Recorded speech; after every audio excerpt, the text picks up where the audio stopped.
Good afternoon and welcome. This afternoon's UCP Institute presentation is on behavior management systems using the Class DOJO.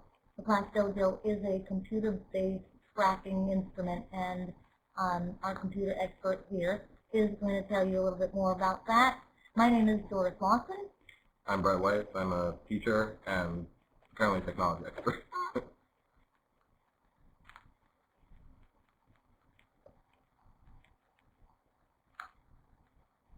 All right, here we go. Today's learning outcomes. What we want to do today is examine the sources of behavior, the behaviors that students exhibit in the classroom, behaviors that you come into contact with every day. We're going to demonstrate how we use the Class DOJO, an online behavior management system, and how it can assist teachers in tracking, collecting, and graphing behaviors. We also want to demonstrate how the Class DOJO can also help you gather data for a single child.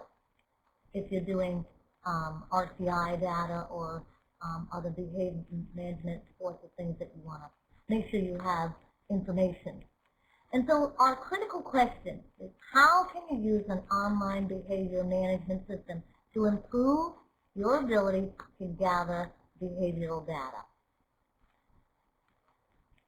First of all, when you deal with special needs students, they come with special needs, and often they display behaviors that are challenging.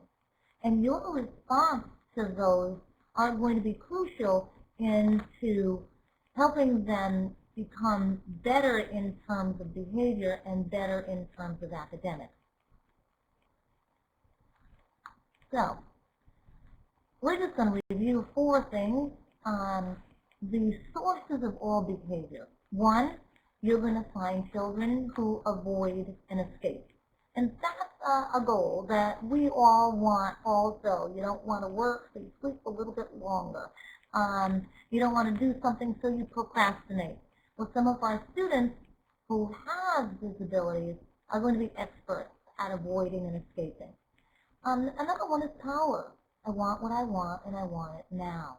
That's another source of different sorts of behaviors. The challenging, the power struggles that you'll get into. No, I don't want to. Attention seeking is certainly a very powerful one in all classrooms with all children. And the last one is self-stimulating. There are those students in the spectrum, mostly your autistic children, some of your ADHD children, that will want to rock just because it feels good. They'll want to tap just because it feels good.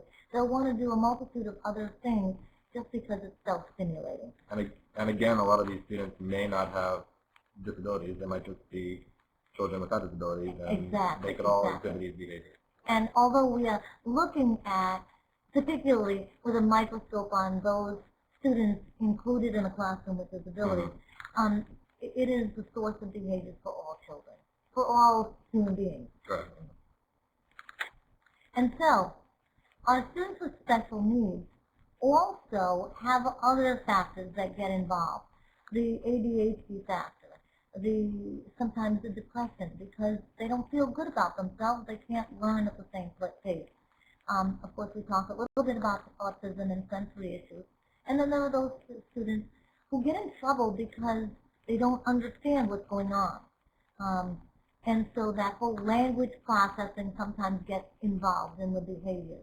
And then those who have visual and auditory difficulties also end up with some behaviors that don't fall into the categories that we just talked about based on the fact that they have a particular different kind of disability.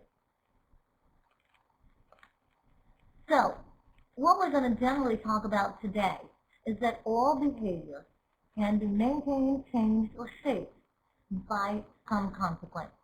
Consequence, positive consequence, negative of that behavior.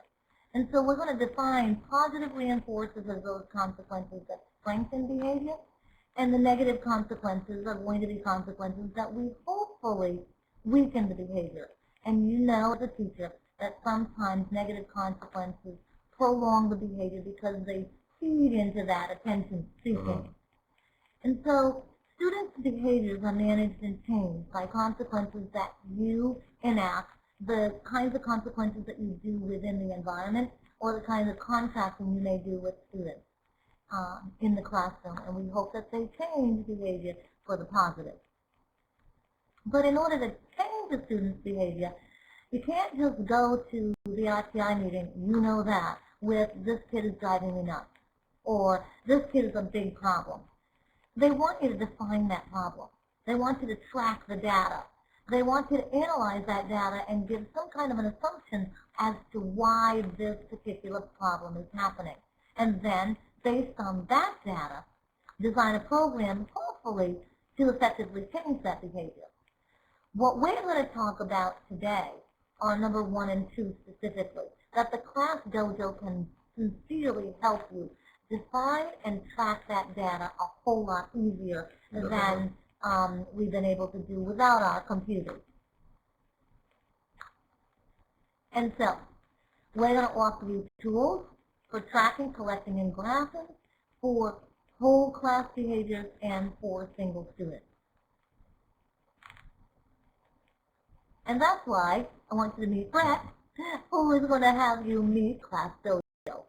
Okay, Class Dojo, I guess I'm going to kind of go back and forth a couple times, but Class Dojo is, as Doris said, a behavior management tool.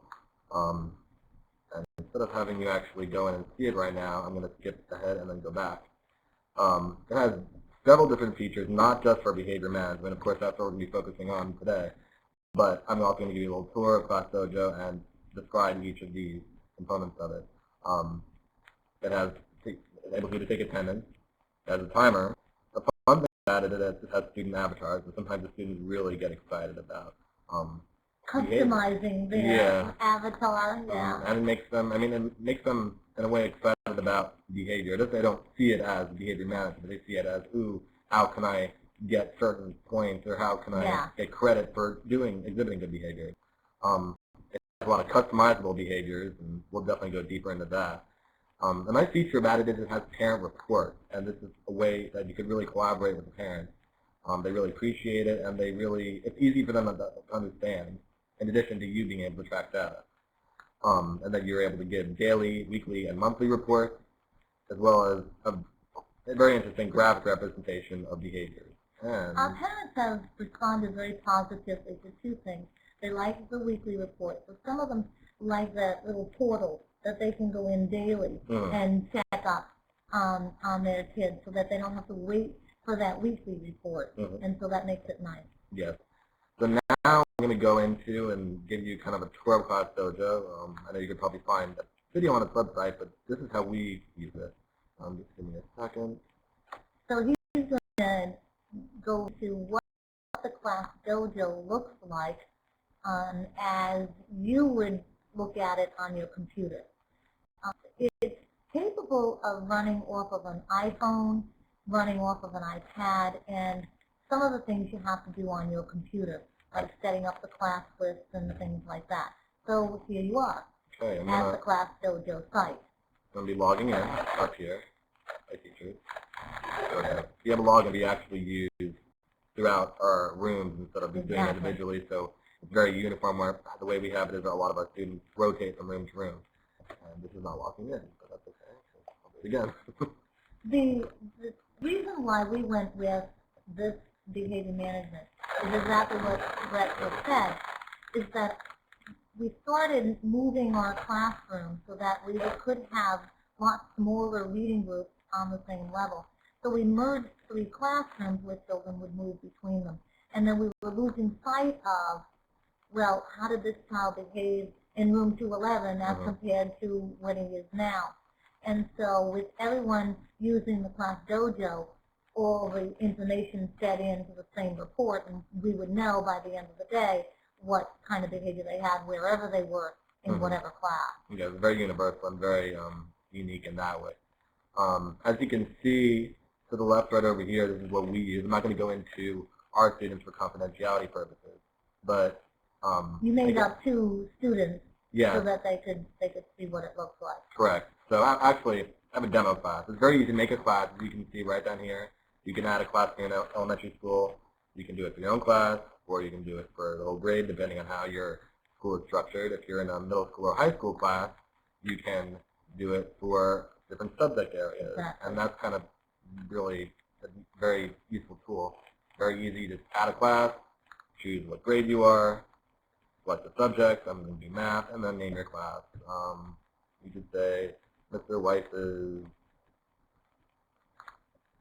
algebra, seeing that we're definitely not in the middle school. But and then you, as easy as typing in a name, you enter, say we have, for instance, Doris, and you type in a name, press enter, and the student's added. There's my avatar. Here's your avatar. The students can log in under their own account, or they can talk with you as a teacher, or they can go through with their parents and actually change the avatar. They have a whole list of different avatars where they have one eye or two eyes or different colors, or just, they really find it fun. I like mine the way it is right now. Okay, so we're going to stick with that. I'm going to add one more Put yourself in there, student. Brett. Sure. Okay, and then you go to next. Ooh, you have many eyes. Yeah. Go to next. And then what I love about the system is that you can customize behavior. It comes with these pre-made behaviors, but it's as easy as simply clicking on it and then changing an icon, changing what the specific behavior is called. I'm going to show you in a couple minutes an example of a report that we did with a student that needed a lot of different behaviors, both positive and negative, to be recorded for data purposes and to hear how we were going to change his behavior.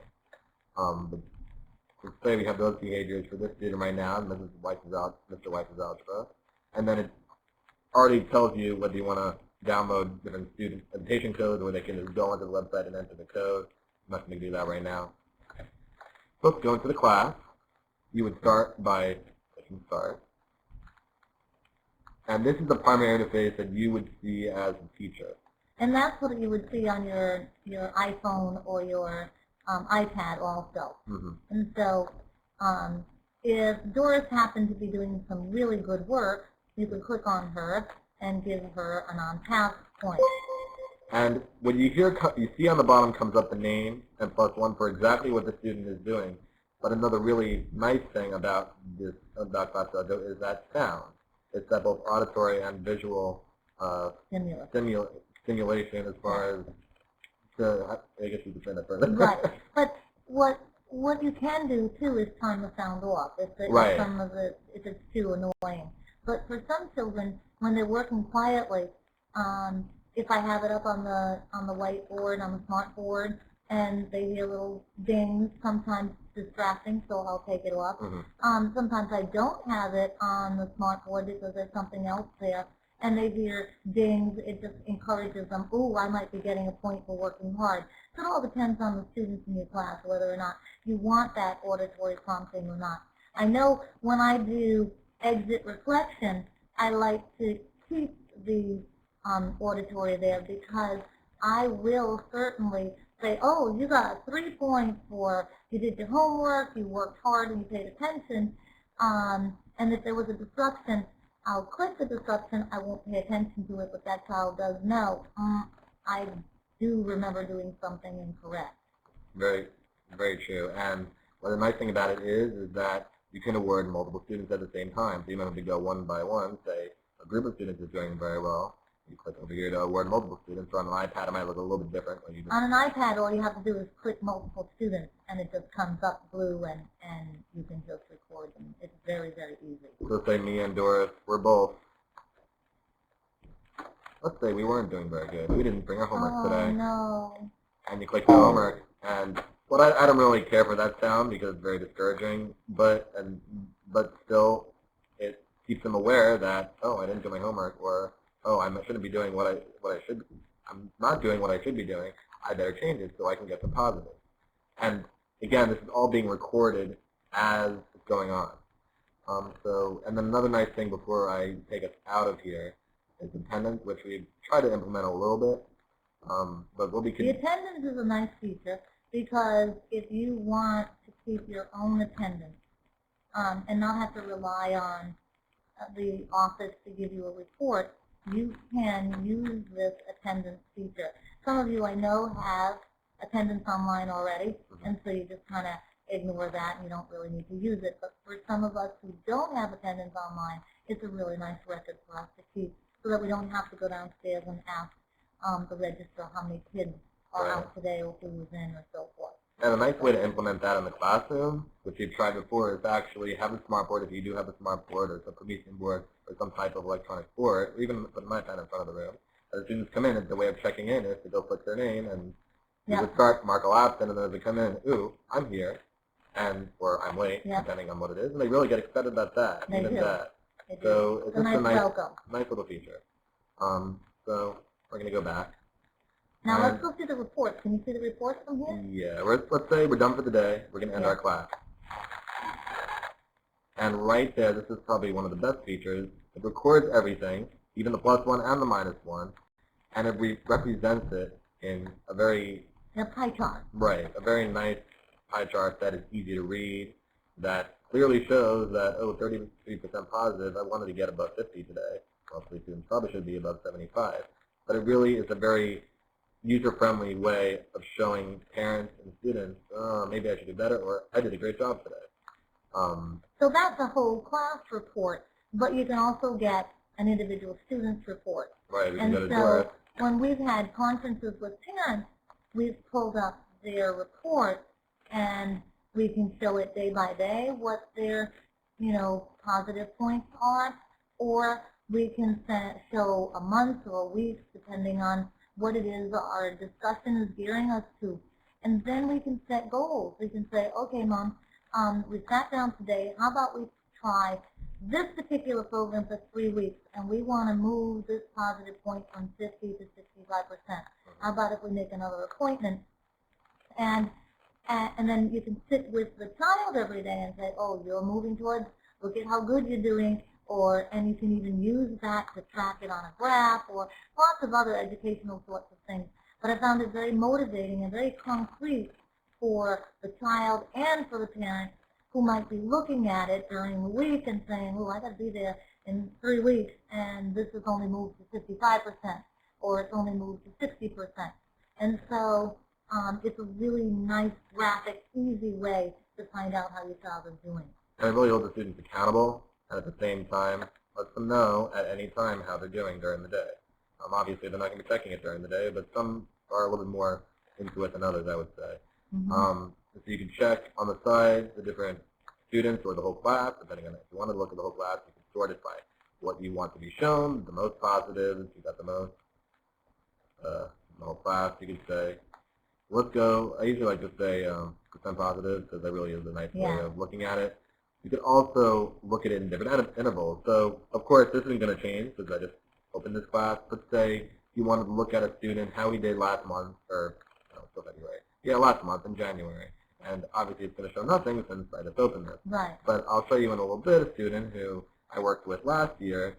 You can see an interval, specifically, if you want to do a custom date range from so-and-so date to so-and-so date, how he did, how was his percentage during that time, what behaviors did he exhibit, what behaviors was he really good at spotting and changing. Another way to do this, you can look at your attendance up here. Oh, the attendance is nice. And then the trend spotter, which let's look. This is another way of looking at it. This is a new feature. It presents it in a different graph. But just very user-friendly, very easy for the parents to understand in addition to the students. An easy way to connect parents is right here on this page. This is all the report page, and you utilize everything right over here.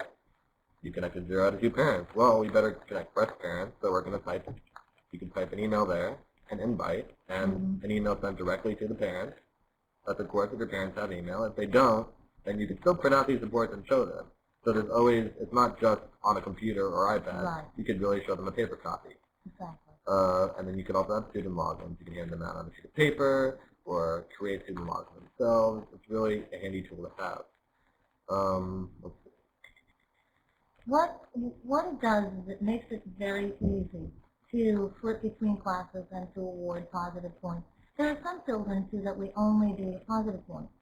So knowing which child reacts to positive and negative consequences, which child reacts to just positive consequences, and keeping track of that, this is what it does very nicely and very easily to flip through between classes, to flip through between individual students. Now, of course, we've changed the names of these students. to protect the innocent. Mm-hmm. And so we want to show you a student who was traveling from class to class and having different sorts of behaviors between each class. And we also didn't have the capability of having the dojo there with him. He would react negatively to the sounds, he would react, but what was cool about it is that we gave him a paper pencil kind of visual chart. Yeah, I'm going to go to that right now, so Yeah. we'll be back to this. We gave him a visual so that he knew he was going from homeroom to reading to spelling to wherever he was going. And then he also had determined with us in a sort of contrasting way what behaviors were acceptable and which behaviors were not acceptable. And so working quietly, if you see over on the left-hand side, is, but the opposite of that was when he decided to scream. And a piece of that, remember when we talked about at the beginning of the session, a piece of that is his self-stimulation, his need to actually scream. It does something for him to scream. And so in order to tailor that, he needed to see for himself how many times he screamed, because if you talked with him about it, I didn't scream. But then at the end of the day, you sit with him and you go through and he sees on a paper, and then you go and show him percentage, and he looks at it and he's like, oh, I wanted to get above the 75 today. I need to do a little bit better tomorrow. But it's just really nice, in a really convenient way that you don't need necessarily the dojo, but a piece of paper that you can just do paper pencil if you like. And so we gave him the sheet afterwards, and he plugged himself in as to how many positive points he got and how many negative points. And he became actively involved in that process, and then he started charting his percentage.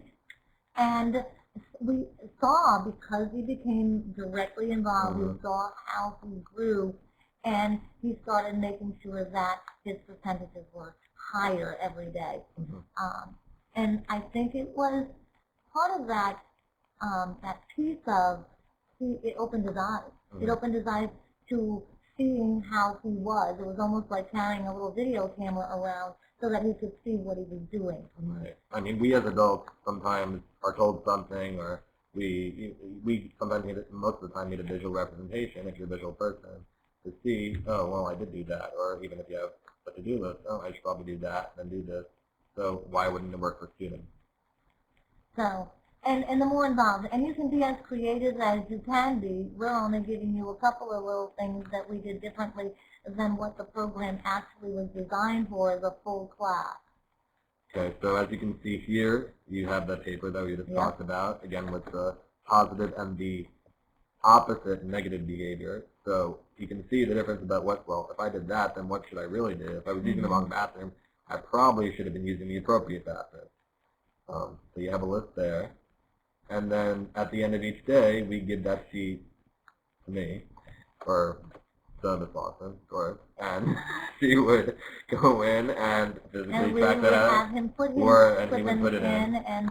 And so it really showed, when you look at the data, it shows exactly which behaviors were, or it would give you a pie chart of what it looked like. Right, here's a pie chart for the entire time that we worked with him, and you could see specifically each behavior. If you wanted to click on it, I mean, it shows you your positive and needing work, but you can click on each of these little portions of the pie chart, and it'll say, ooh, he did this 25 times. Right? But look at this particular data. If you look at the bigger pieces, you can tell exactly what things he is completely able to do. If you look at the first one, following directions with one reminder. And if you look at the next biggest one, being independent, and the next biggest one was working quietly. We have 3 very good behaviors to establish him in doing some productive work.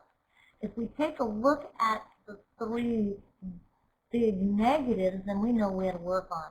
And that's how clearly this data, it shows you right there, or should I work on the teasing? Should I work on the not following directions? Should I work on the running out of the room? Those are the three biggies there. And you're going to select one of those to design a behavior program around. But it can't be any clearer than where it's sitting right there. Yeah, I'm going to go back to ClassDojo and actually log into his, and I can show you, this is the range of all time, so the time we actually ran the program. Yeah. I could show you month by month how the percentages began to improve or kind of stayed around the same. Let's take a look here. Oh, wrong thing. So when you also come into an RTI meeting or an MCSS meeting and they're looking at data, you work that's all done for you. And it really makes it look very official. And so when you can pinpoint data like this, now for this particular child, we had lots of things going on just because we were having him look at his entire behavior, his entire day. But for the most part, if you're going to track data, you're not going to have that many options. You're probably going to have 3 positive, 3 negative, so that you can really zero in on the things you want to look at. But this was for a particular child, and that's why I'm telling you, you can be as creative as you need to be able to get this Class Dojo to do different things than just whole class. Okay, so let's say February 2013, I think was when we began it, and then let's say the beginning of March. Let's Okay. see what his percentages for there were. Oh, they might have started in March.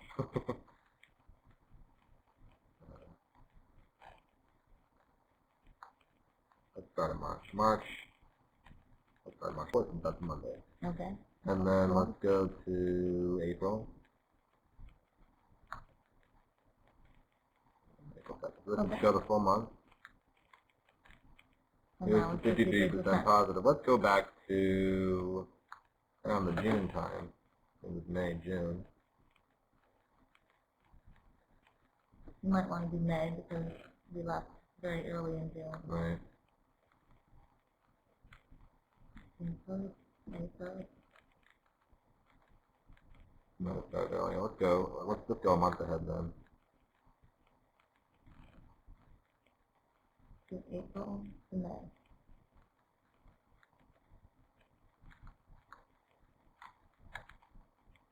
And we had grown 59%.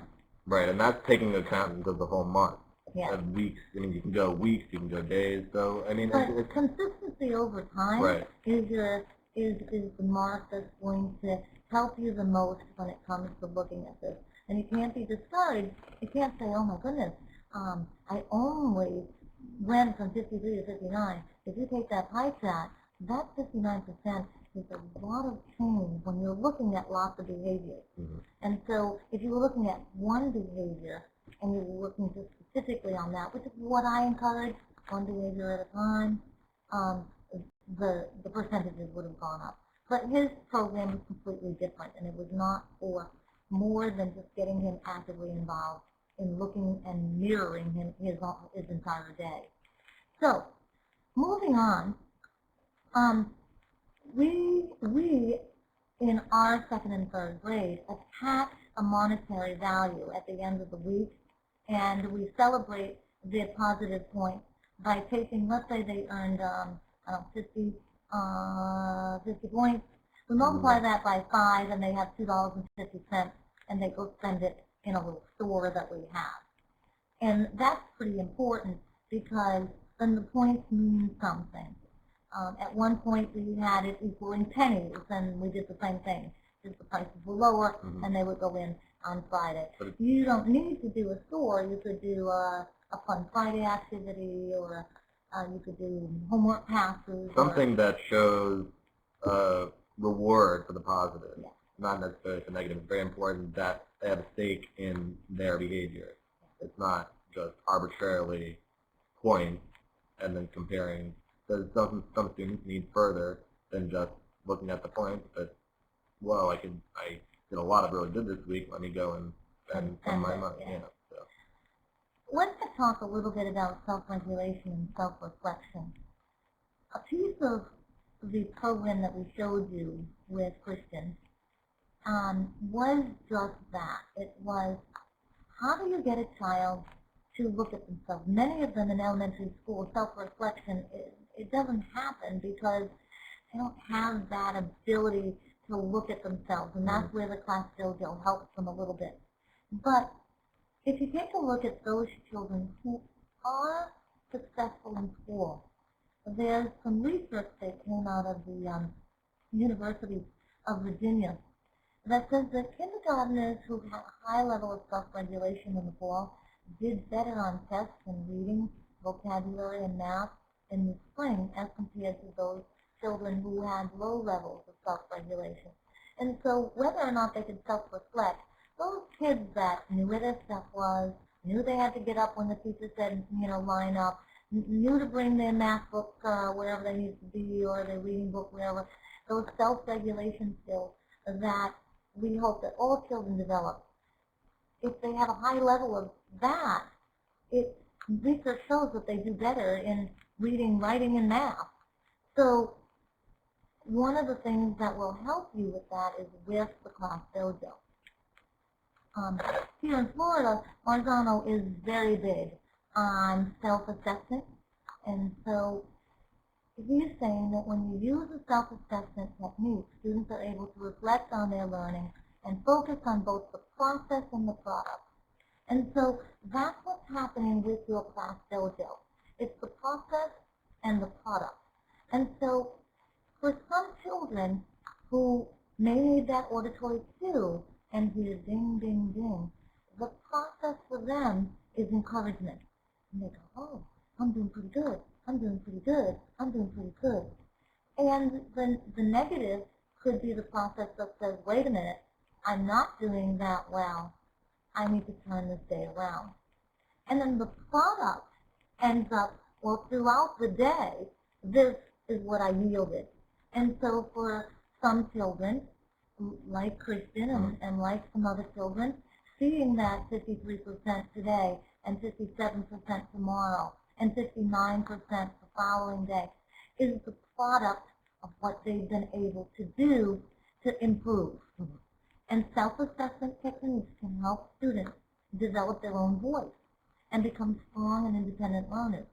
And so the voice that we provided for Christian was a language that he was able to say, when I'm doing this particular behavior, I'm interrupting. When I'm doing this particular behavior, I'm following directions. And giving them some way of discussing and using that to regulate themselves. With a lot, yeah.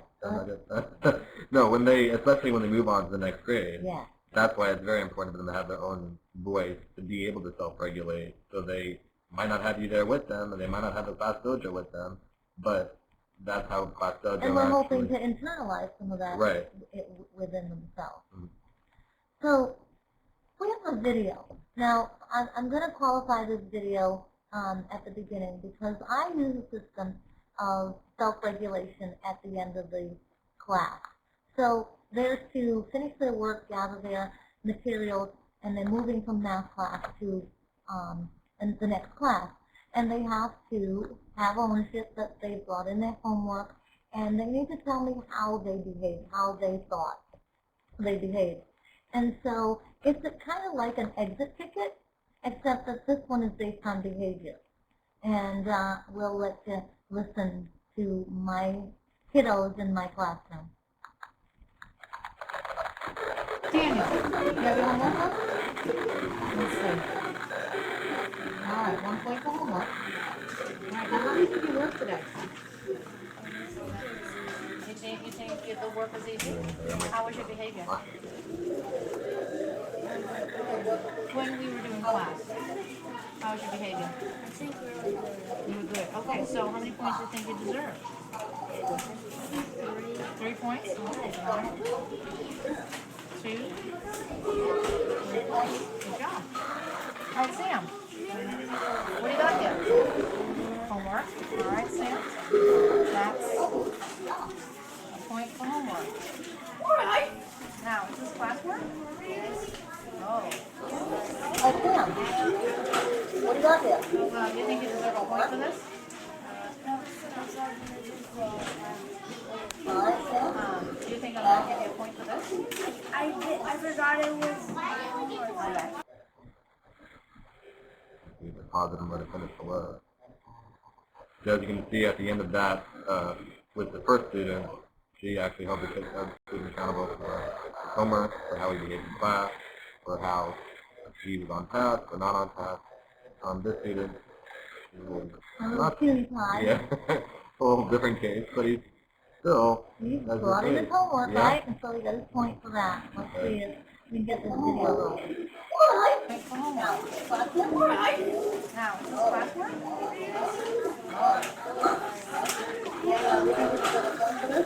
Well, do you think you deserve a point for this? I think I'm going to give you a point for this. I forgot it was. Okay. So what might you do to make it nice? What might you do? Yeah? How many points do you think I should give you today? For behavior? Were you working hard? Were you working hard? Did you scream out? Yeah, right? Okay. And did you get all your work done? There's only one of the problems. So there's only one of the problems.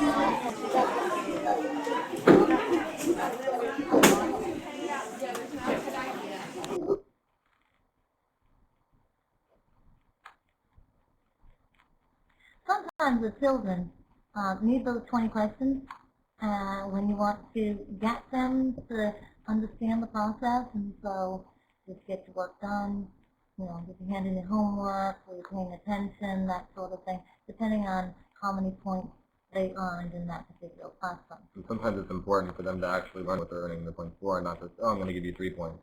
There you go.